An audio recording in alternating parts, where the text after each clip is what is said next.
Today I am going to show my YouTube channel Solution Universe how to fix all Android phone camera not working. Okay, let's start. This is problem fixed. First open phone setting. Scroll down.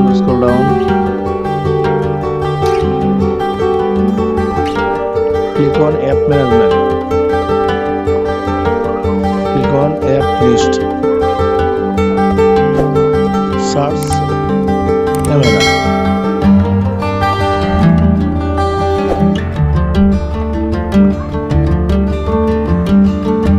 Click on clear storage and play page.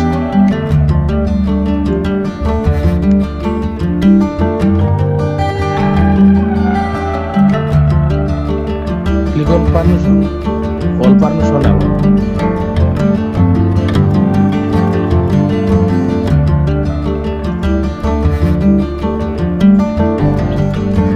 Now reset your phone.